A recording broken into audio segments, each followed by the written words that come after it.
So, welcome everyone. It's a great pleasure to have here Professor Cristina Gena from the Department of Computer Science of the University of Turin, which is also a friend of the CIIT lab. And she's, let's say, very well known and recognized in the area of human-computer interaction and human-robot interaction.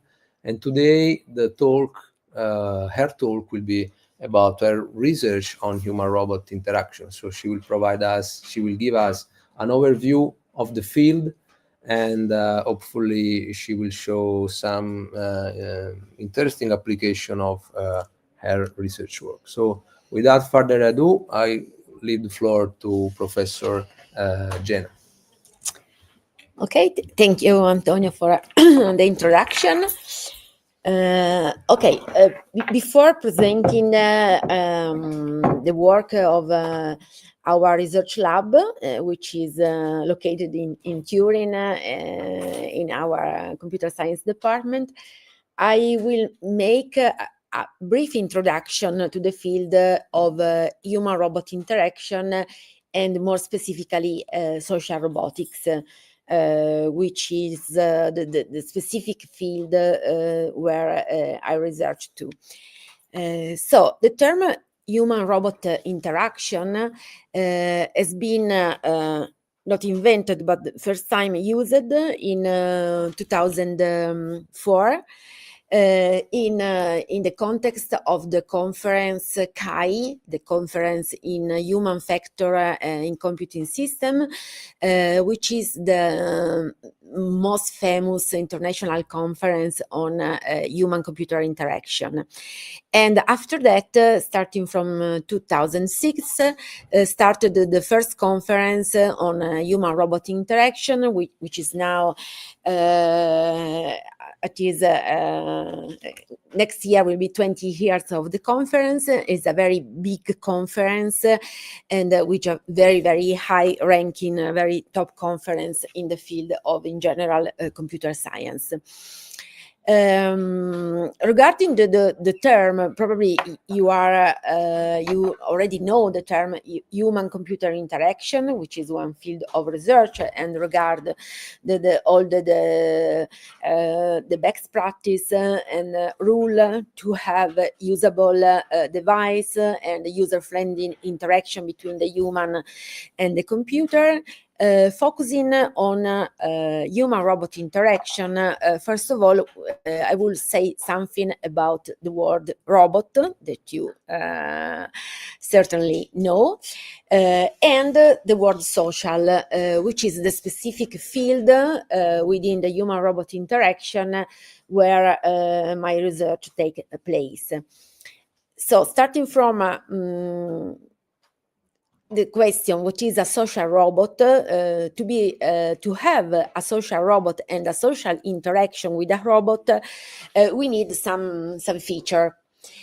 And before introducing the more specific feature of this kind of interaction with the robot, I would like to say something about the adjective social, which is you probably know very well, but is this definition from Google, taken from a dictionary, the Google dictionary. And so social is related to society and organization, and in general, social is something that need companionship and is best suited in living communities. No, so being social means something that is focusing on the relation between individuals. And looking at the word robot, first times appear in this play by Čapek. Sorry for my pronunciation, is a bit difficult because he's in Czech. And in this play, he talked about this robot as artificial workers, so automatic workers without a soul that help humans in doing something. And in general, from the chess language, the word robota means forced laborer. So in this sense, the meaning of the word robot is it has been always connected to someone working for us, no, doing something for us. And of course, social robotics is linked to other roles of the robot, not just the robot that help us in doing something, but robot that have a relationship, a social relationship with us. But in any case, then I will skip this more general introduction. Before talking about the relationship between humans and robot, it's better to recall the very famous 3 laws of robotics by Asimov. That appear in the book I Robot, and these 3 laws that are very important also in social robotics say that a robot may not injure or a human being, or through inaction allow a human being to come to harm. A robot must obey to orders given by human beings, except where such order would conflict with the first law. And finally, the 3rd law: a robot must protect his own existence as long as such protection does not conflict with the 1st or 2nd law. And this, of course, are general law to have a safe interaction between human and robot, which is a preliminary fact before an interaction between human and robot take place. So one of the first one talking about social robotics is Cinzia Breseal from MIT. Now she's a professor at MIT, and in her PhD work, she created this robot, the quite old robot that is called the Kismet, and this was one of the first robot intended to be social. And for Breseal, social robot have to engage with human in social emotive behavior, and they need to have a collaborative role. So they should be collaborator with human. So somehow sharing emotion and also empathy with humans, but also have some useful role as collaborators in general. And here you can see in this collage some example of social robots, and other definition of that, the one from Hegel, say that social robots are robots that are autonomous or semi-autonomous, and are able to communicate and be in relationship with other robots, but more specifically other people, other humans. And in general, social robots are defined as such since their social behavior and general their social interaction play a key role. And we will later see other robots that are not social, which different role they may have. I really like this definition by Fong et al. That define the different social feature of social robot. And a robot can be defined as social when he's able to express or perceive emotion, when it is able to communicate with high level dialogue. And at this time, the dialogue, we can say, is no more a problem, in the sense that we now have very good speech to text services, and then we can leverage, we can use large language model in order to have having the robot being able to manage a kind of let's say basic dialogue. Then social robot need to express natural cues, so to move the gaze and to fix the gaze toward someone or something, and also to use non-verbal behavior, so moving the arms and body and hand and so on.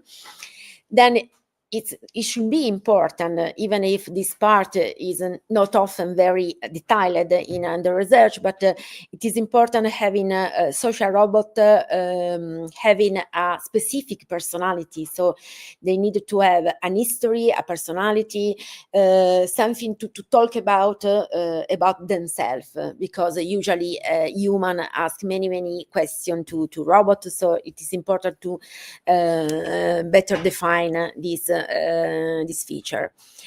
Then another important thing is that the robot should be adaptive, so to learn and to evolve towards time. So being able to evolve its knowledge and its behavior. And related to that, if the robot is someone evolving, able to learning, if the robot has a memory, and also it can be able to develop social relationship, so recognize people, remember previous encounters, previous interaction with the people. And this is fundamental to develop social competencies and social relationship.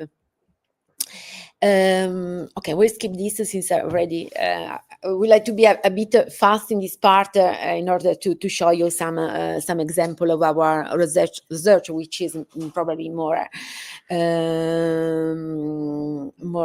interesting for you. So these are a kind of variables we can use, we can change in order to define social or non-social feature of a robot.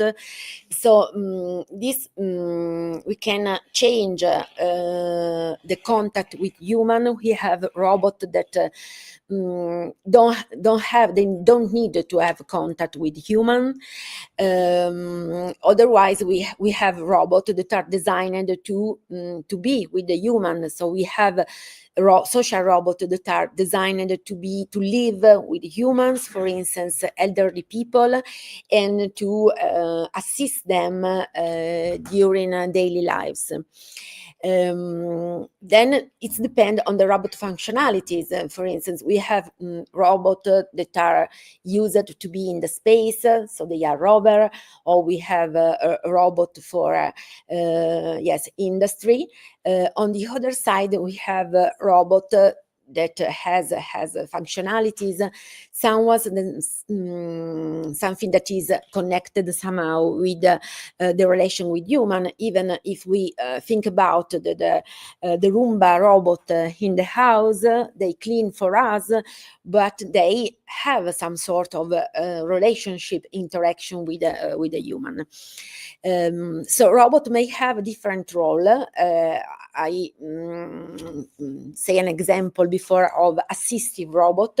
An assistive robot is a robot designed to assist human in some task, and for instance, assisting elderly in staying with them and working to keep alive their memories and their cognitive functionalities, or remembering them to take the pills at a certain time, certain hours, or for instance, remember them to drink or to eat and eat correctly. These are all specific role that a robot may have, and this imply interaction with the human. And so depending on the previous variable, robot may have, they are required to have different social skill, and the maximum of social skill are the one I said before, connected to communication, to being able to express and recognize emotion and so on. So here we have some example of robots that are non-social until the maximum of sociality. So for instance, space robot, the rover, or a robot that for security on surveillance task. Then robot for cleaning, or robot for a specific field such as agriculture or firefighting. And starting from that,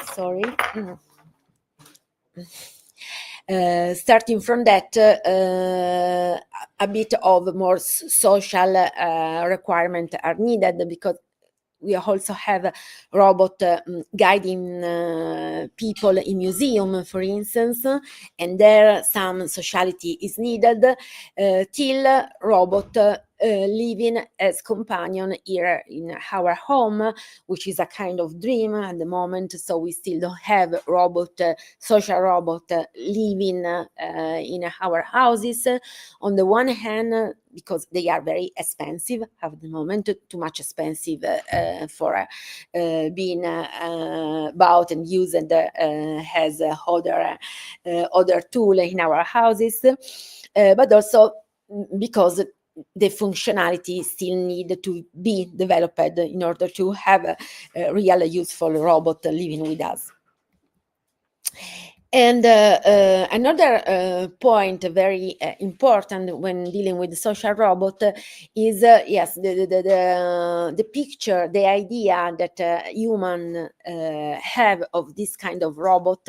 Since as soon as you probably know someone is talking with us, our mental model is similar to the mental model we create in ourselves of other humans. So as soon as a robot start to talk, start to behave as a humans, we attribute to the robot kind of exaggerated capabilities, because our idea is to have someone else very similar to us. And on the one hand, it's very important to design and develop a robot with this behavior, but at the moment they are not so sophisticated to be treated as other human beings. They are other creature at the moment with very limited skill. But in our experiment, for instance, we noticed that as soon as we stress some feature very typical of the human, the engagement and also the attribution of mental state that humans make to the robot increase as soon as we stress some feature, as for instance empathy. Robot more empathetic are approved, are liked more than robot more detached. So there are features that we can develop in order to have better interaction, a better relationship between the human and the robots. But before going on with showing you some example of experiment we make in our lab, I would just to finish this very brief introduction on social robotics and human-robot interaction with some example of robot that are intended to be social. And in the classification I will show you, we distinguish between robots that are biologically inspired, so robots that are similar to humans or animal, and robots that are functionally designed, so are designed in a very specific way, very different from other living creature, because they are designed and project and developed for very specific task. So talking about biological inspired robot, we have many examples of humanoid robot, starting from science fiction. We have robots that replicate, they are replicants, and this is a famous replicant from the very famous movie Blade Runner that you probably know. So they are designed to be very, very similar to humans, and after a while they are as human, but in the movie in the book they are treated as slave. So they started a kind of revolution in order to have a similar right as human have. And this is a kind of I will skip a bit this is a kind of reality, because we have robots that are developed to be very, very similar to humans, such as Sophia.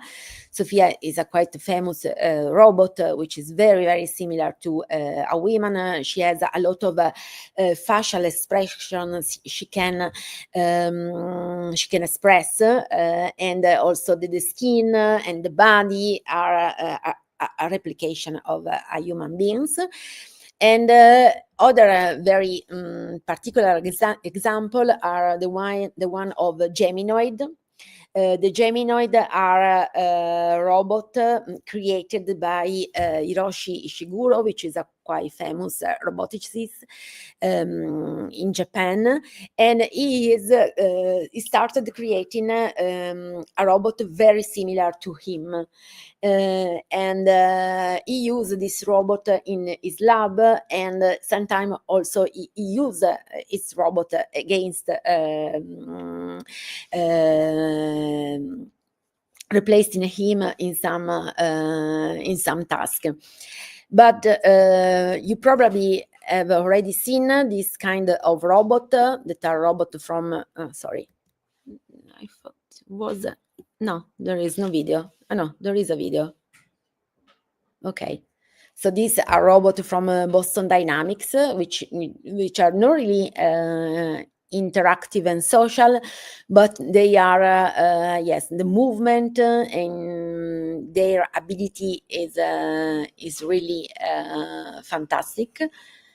And Boston Dynamics is also the company that developed the dog robot, the famous Spot robot, which is a kind of yes, a dog that it is used not as a dog, but in a critical situation for helping humans, for instance, during fight, war, and this kind of yes, dangerous situation. Okay, then we have ICAB, which is another very, very famous robot developed by Italian Institute of Technology in Genova. And it is treated as a baby robot that is going to evolve and acquiring new skill, new knowledge, new expertise in the same way the children do. and the field of research is called development robotics. So in the same way the children develop their competencies and knowledge, the same the robot shall do. And then here we have now is one of the robots we have in our lab. Is a very small robot that is used with children, with autistic children, and in other contexts, but is particularly useful with children and baby for a lot of very interesting situation, especially for instance with autistic children. There are a lot of experiment working with robot, and robots are devoted to develop the social skill of autistic children, or to work for increase their social relationship with other humans.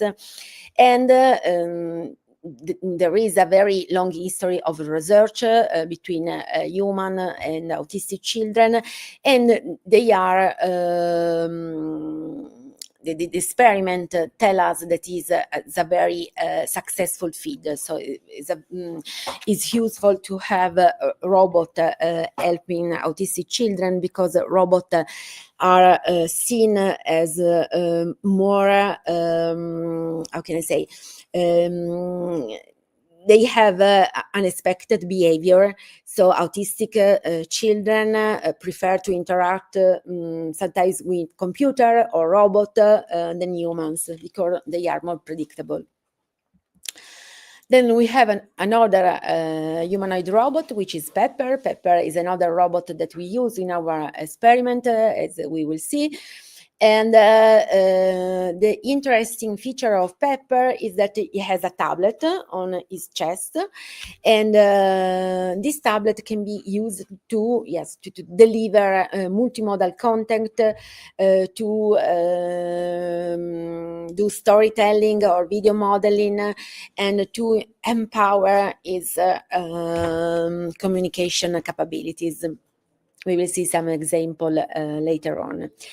But the problem with humanoid robot, too much humanoid robot, is the one of Uncanny Valley, which is a kind of phenomenon very well known, that as you can see here, as soon as something is more human-like, our familiarity increase till a certain point, then is go down. Now we have a big fall, because as soon as we see or encounter someone or something that is too much human-like, we don't like it so much, because it looks more like something as a zombie or someone living, but which is not human. And so we need to be very careful in designing the robot that resemble too much to human, even if they are not human. So in general, user prefer a robot like this. This is a humanoid robot, but it's really clear that it's a robot, instead of robot like Geminoid or for instance Sophia, which are too similar to human, but they are a bit scary in general for humans. Then, giving a look to functionally designed robot, we have a robot like Jibo, which was one of the first robot this kind. Jibo was a kind of Alexa, so a kind of tool used for verbally interact with user, and saying something about forecast, about cooking, remembering various appointment, and was a kind of of pre-Alexa. this is more interesting. This is Pillow, which was designed in the context of an European project.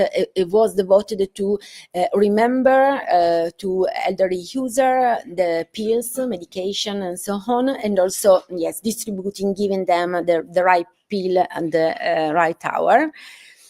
And then we'll skip Buddy to go a bit faster. And then Sambot. Sambot is one of the robots we have.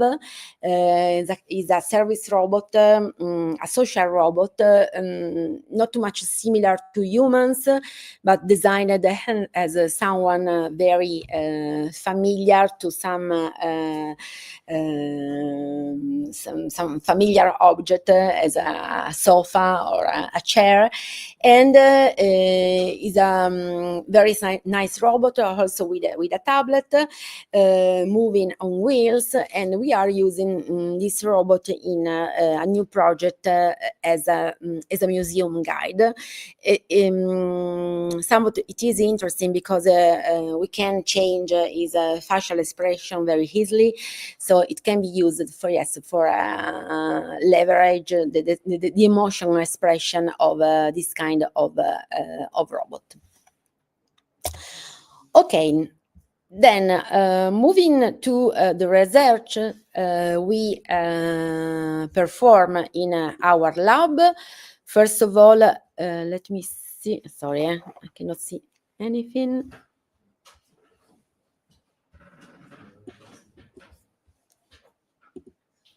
Okay. Okay, first of all, this is our lab, Advanced Interaction and Robotics Lab. And these are the main component of the lab. My colleague at the Department of Computer Science, my PhD student, and also Professor Antonio Lieto is an external component of our lab. And yes, sorry, I changed the slide, and there are not here my robot, but in any case we have a Nao, a Sambot, and a Pepper, and other robot I will present you in the slide if I still have time. So, connecting to the previous definition of social feature of a robot, in our lab we are working on the recognition and the expression of the emotion in the communication with high-level dialogue strategies, in using social cues, in particular facial expression, to express the robot emotion and feeling. We are also working in leveraging and describing the personality of the robot in order to establish and to maintain and to create a social relationship. And we are also doing experiment in verbal and non-verbal communication. So here I will give you some examples. This is one of the first one experiment we made with a Sambot robot. The idea was to recognize the facial expression of the user in front of it,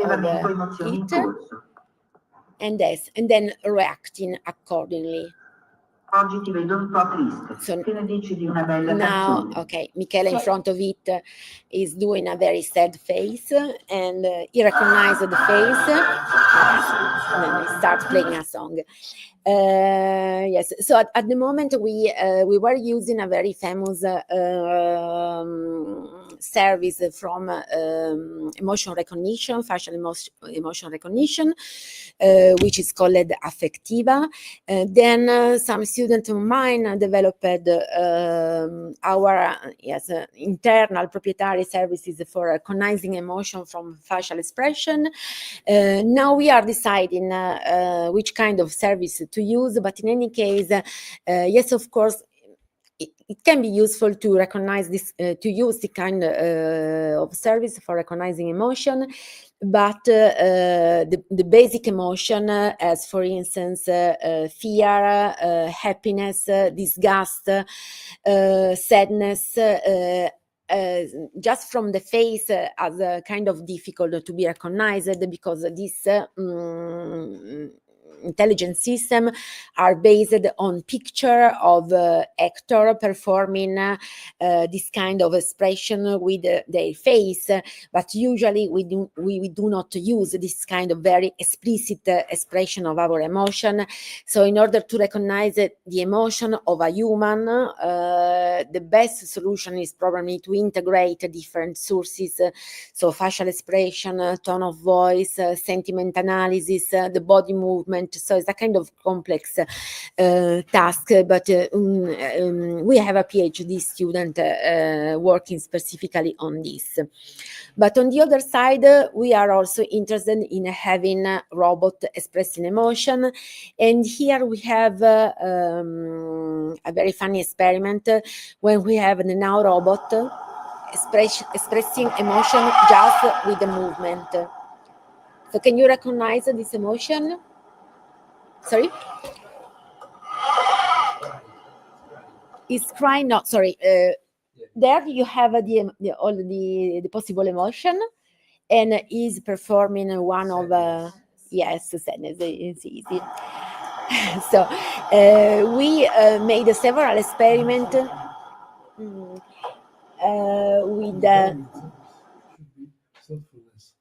Yes, maybe it's like this. And we had, I will present the result of this work in the next day in the Italy conference here in Salerno. We made an experiment with the students, of course, with the children, more than 100 children, and then also with the elderly people. And probably, these emotions were quite recognizable, but students recognize better the emotion, probably because a student of mine designed the behavior of the now robot expressing emotion, while children and elderly people have more, it was more difficult for them recognizing all the emotion. So probably our idea is that the emotions should be somehow adapted according to the age of the human in front of the robot in order to be recognizable.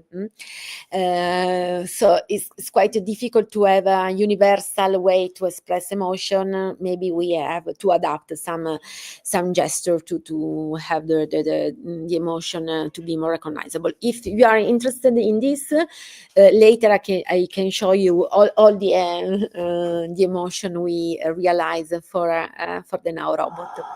Okay. Then another,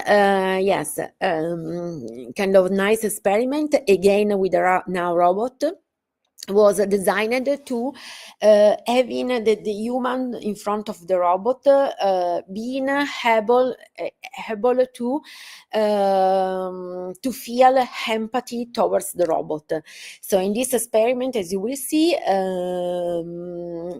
we have two situations, two experimental group, one interaction with in the control group, wherein the human, the student, were interacting with the robot and doing a game, a crossword together, and nothing happened.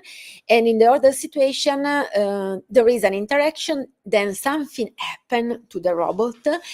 And yes, we will see the result, but before I will show you what was happening during the crossword game. So, sorry, it is in Italian. We have no translation here. We have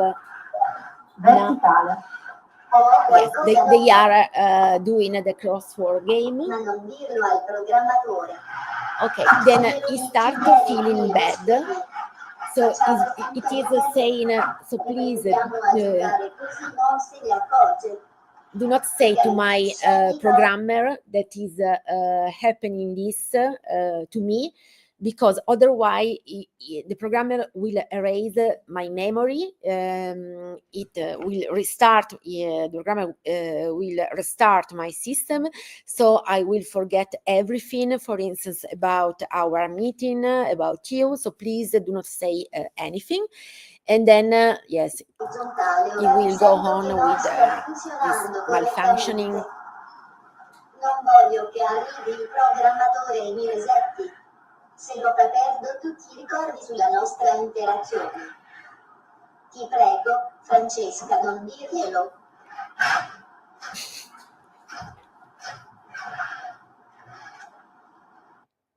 Okay. So, and then what we measured was the empathy with an empathy scale, the level of empathy of the experimental control group, and of course, no, but as we expected, the user in the control group perceive more empathy, express more empathy towards the robots. But what was particularly interesting for us is the attribution of mental state. The attribution of mental state is something that we as humans make towards other humans. So we attribute to the others emotional, cognitive, perceptual feature. And we can attribute this mental state also to something or someone that is not a human. And of course, this attribution is studied a lot in the field of human-robot interaction. And in this specific experiment, we noticed that the user of the experimental group attributed more emotional capabilities, more emotive mental state to the robot with respect to the one attributed from the user of the control group. So having the robot feeling not well, saying to the user, please do not say something about my functioning and so on. Yes, increase the empathy, but also the attribution of something that is typical to human as the mental state. Then, in another experiment, again, in this research, we worked together also with Professor Lieto. The idea was, yes, to having the Pepper robot trying to persuade, make a persuasion towards student about right habits to have before the exams. So the robot was trying to, yes, to convince the student to not use too much caffeine and to, yes, to sleep a lot before the exam in order to, yes, to have a healthy behavior also in this specific situation. And again, the idea was having two conditions, one with a kind of neutral objective robot, so kind of detached the robot, and in another situation the robot was designed to perceive, to extract, thanks to sentiment analysis, the emotion or feeling expressed during the dialogue with the user. So as soon as the user expressed some feeling or some emotion, the dialogue of the robot changed according to the perceived emotion. And the idea was, yes, having the robot showing empathy, so feeling the same emotion, should help the robot in the persuasion task. And we measured, thanks to a questionnaire, the level of of agreement between some sentences. So with the goal of seeing is we can persuade the user to drink less coffee and drink less caffeine drinks and so on, thanks to the persuasion of the robot. So we have this hypothesis. So probably we will, in the experimental condition with the robot showing empathy, we will have a greater agreement in the user about more healthy behavior, and probably the user in a kind of empathic situation will share more emotion, more personal emotion, and the user probably will reveal more personal detail in a more empathic situation with the robot. And I will I will show you yes, here's a video, a brief video of the interaction between the Pepper robot and the user. To be honest, she was one of my students working at the experiment. So here we have the experimental situation, the situation having the robot showing more empathy. In addition to the fact that the robot perceive emotion to the sentiment analysis in the dialogue, and he change the branches of the dialogue depending on the detected emotion, is also showing a picture related to the perceived emotion in the dialogue interaction, while in the control situation we show figure images showing graphics or statistic about the danger of the caffeine and the danger of not sleeping enough.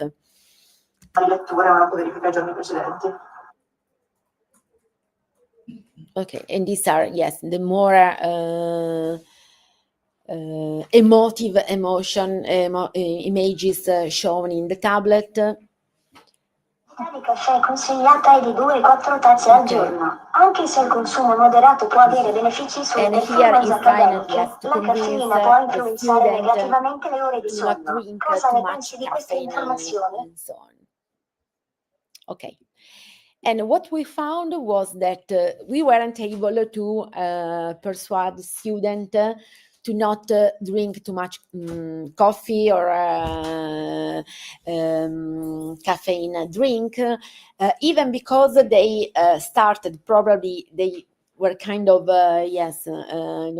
not very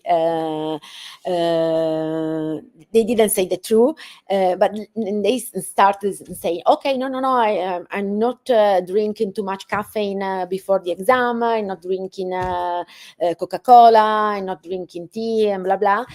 So we hadn't a significant difference in the pre and post test, but what we found that it was that in the more empathetic situation, they tended to talk more about themselves with the robot, and they give the robot more personal detail and talk more about their emotion. So we were very happy about this interesting result. So we tried another experiment quite similar, but with a now robot, and the goal of the experiment was the same. But here we also measured the attribution of mental state. In this situation, we changed the robot, so we have a different variable, and the now robot does not have the tablet, so yes, the variable changed are many. And in fact, with respect to the previous experiment, we found a different result. Here, just a very brief video. No, the video is not working. Okay.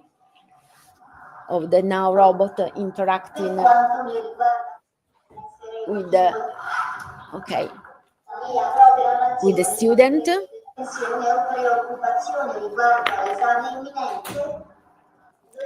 And trying to convince them, yes, to not drink too much coffee and so on. And it was a kind of more detached, more static during the interaction with the user in the control group, and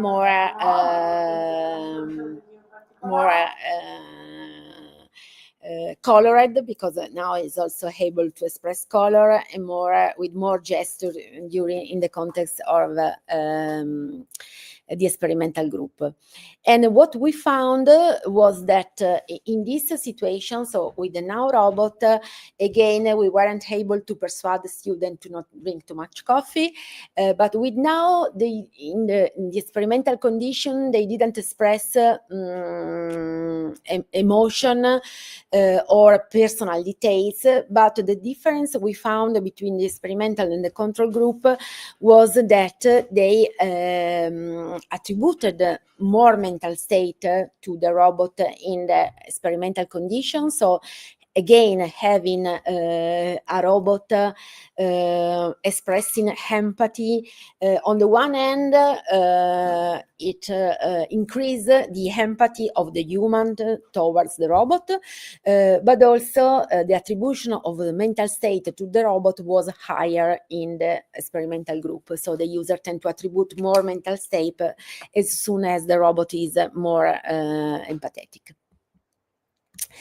Then, how much time still I have? 10 minutes. 10 minutes.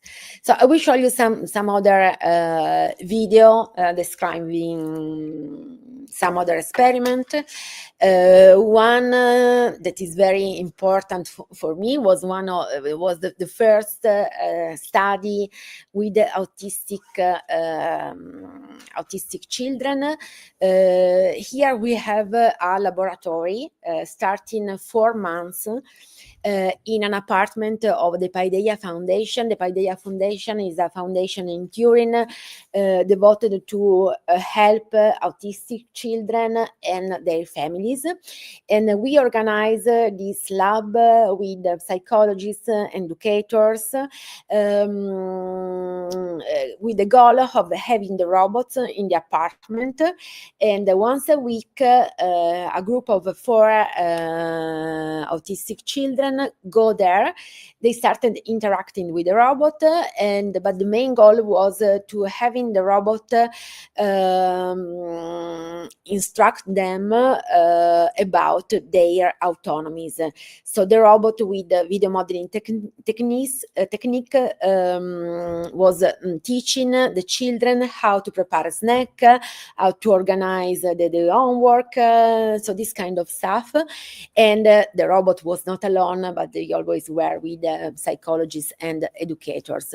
But the interesting point was that this lab was a kind of longitudinal studies during 4 months, and with 15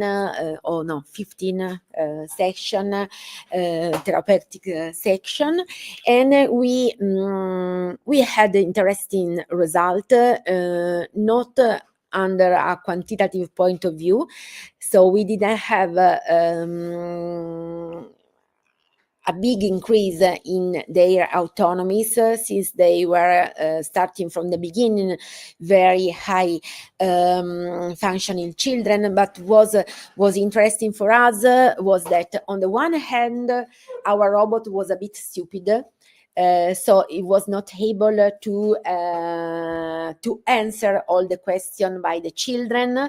At that time, we haven't large language model or more sophisticated dialogue strategies. So that yes, the script of the dialogue interaction was a bit static, and these children were very smart children. So they started to to break the robot,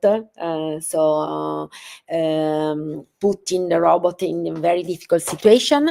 And on the other hand, the robot was not talking the language of student. So one of the main result we have was, yes, of course, to increase the dialogue capability of the robot if we want to establish a social relationship between the robot and the user. But on the other hand, we have to co-design the interaction strategies of the robot with the children, with the autistic children. And one of the idea of one PhD of mine, I will skip to the is to having the robot expressing emotion or communicating with memes, so using meme gesture that are typical of the of young people, in order to use a similar language of the community of user in which the robot is interacting. And the idea, is to develop a kind of ontology classification of memes, and having the robot not only recognizing the meme but also expressing the meme to be more friendly, more recognizable as a peer from the children. Then just another video, then I can stop. But another project we really love. This project is about Wally. Wally is a robot we co-designed with children. His purpose is to be an educational robot that can be used for learning coding, so how to code, learning a bit of robotics. But the idea was also to have the robot able to express and recognize emotion. So we worked a lot for this feature. But another funny thing was that we built the robot with our 3D printers, following the idea, the instruction of the children. So we made several co-design sections with the children in order, to create a robot similar of what they desire, or what we expect from a robot. And we had several versions of this robot.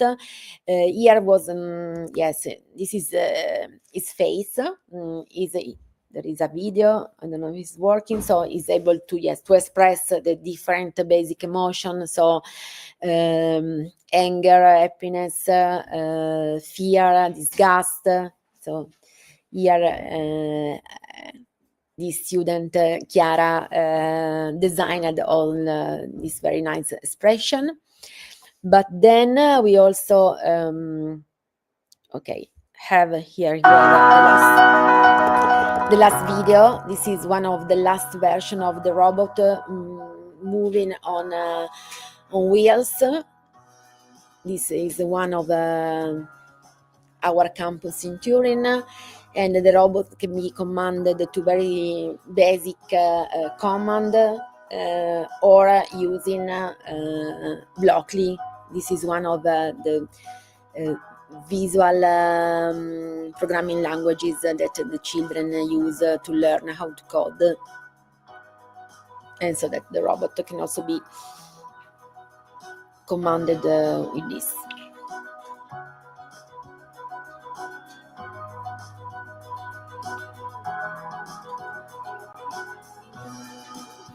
Okay, so I can stop here.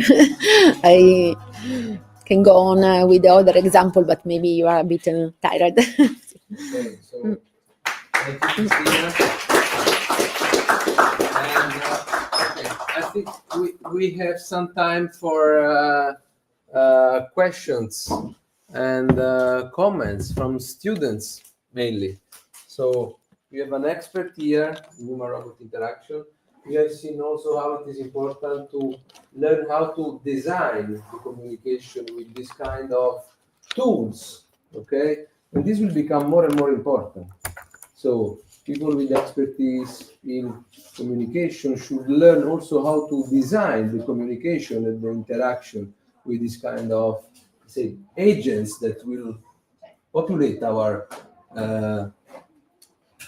life. So mainly not now, but in the near future. Okay. So questions, curiosity, comments. Yes, one. How do you fake emotions? Like in the first video you show us, in which the robot, I don't recall the name, let us think that he had fear and he had like an affection to the person because he didn't want to forget about her. Mm-hmm. So how do you fake this kind of emotion? What I think about the emotion, in which sense? How do you fake, in the sense that how do you make it seems real? Mm-hmm. Okay. To be honest, this was a replication of an already performed experiment. You know, in science, we replicate experiments. So, but what was different in our experiment were the measure. So we measure different things. For instance, the mental state. But then the ideation was coming from one of our student. So what we think that the point was creating a kind of relation, a secret relation between the user and the robot was something strengthening the empathetic relationship between them. So as soon as they say, okay, don't say anything because blah blah, want something to. Yes, the fear to forget that every one of us know that for instance, that the working memory of computer or robot can be erased, and so we know that this could happen. So probably was something that regarding the internal state of a robot that a user may acknowledge. And this was something leveraging some empathetic feeling toward the robot. And my question for you is about the appearance. The robots that's created and designed by you, okay? It's like a robot, not really similar to human. And the robots that you already... The one, Wally, the one designed... Now, yes. Yeah. Okay, but the previous, you show us a diagram that it shows the familiar of how much they are closer about their appearance to the human. So I don't know, it was the result that human doesn't like. I mean, they couldn't, make a relationship more between them.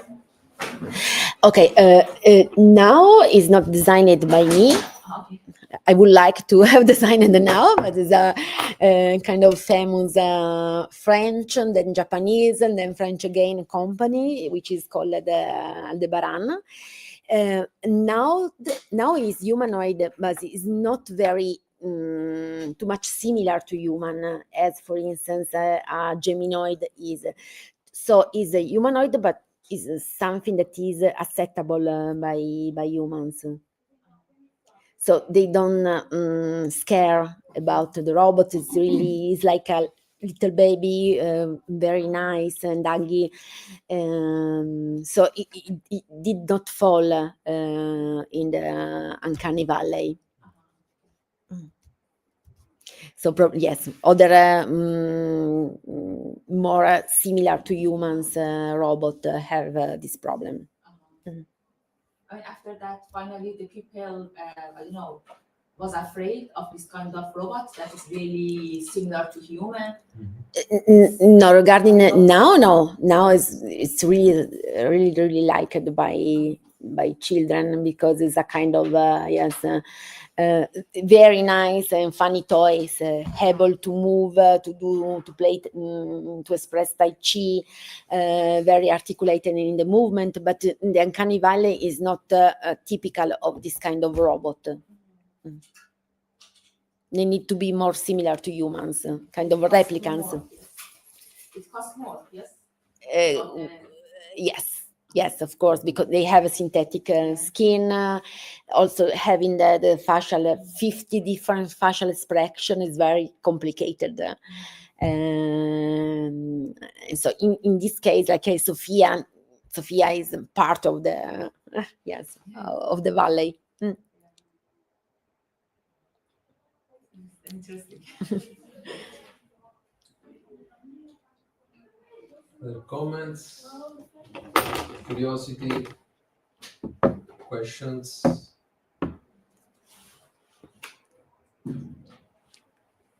For example, you want to buy one of these robots, how much it costs in Euro?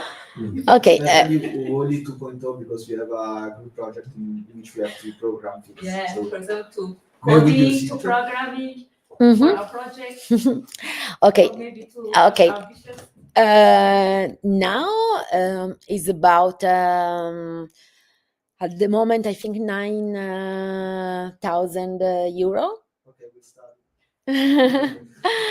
But for instance, Sambot is cheaper, around 4,000 euros. But for instance, this is Sambot, but Pepper, now they are the company, which is the same of now, Aldebaran, is not producing pepper anymore, but it was about 17 or 18,000 euros. And but other robots are much more expensive. So, for instance, So, ability, the functions. I mean. Yes, but also how much they are sophisticated in terms of movement, air component. I was thinking, it's probably in the other slide. We have the iCab robot, which is a kind of this one, which is a kind of research robot. They are continuously developing new feature of the robot. The hands are very articulated, so that it can move all the finger, for instance, while other robot like Pepper cannot do it. And since it's a kind of research robot under development, its cost is around 300,000 euros. So some robots is very, very expensive. Not for a student project. But it's also funny to use maybe educational. There are educational robots that are pretty sophisticated. For instance, I just call it I don't remember the exact name of the robot. Not Kodiroki, yes, Kodiroki, which is about 200 euros, but is able, to recognize emotion, to recognize the age of someone in front of it, and so it can be connected to some intelligent feature of his programming language, and you can make some sort of experiment, a nice experiment. And yes, the price is more affordable, about 200. More or less, but less than than these prices is difficult to find some robot. Free trial versions. No. But you can ask Professor Lieto to buy some robot for you, and to replicate a robotic lab also here in your university. Thank you, Professor. Then you can do the Erasmus project in Italy and move to other university having this kind of robot, like Turin. Like Turin. Okay, other comments, questions? Well, okay.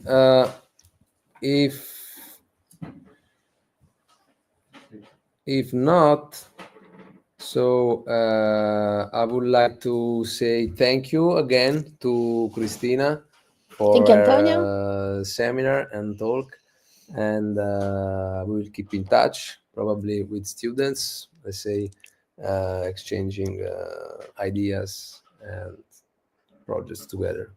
So thank you again. Thank you.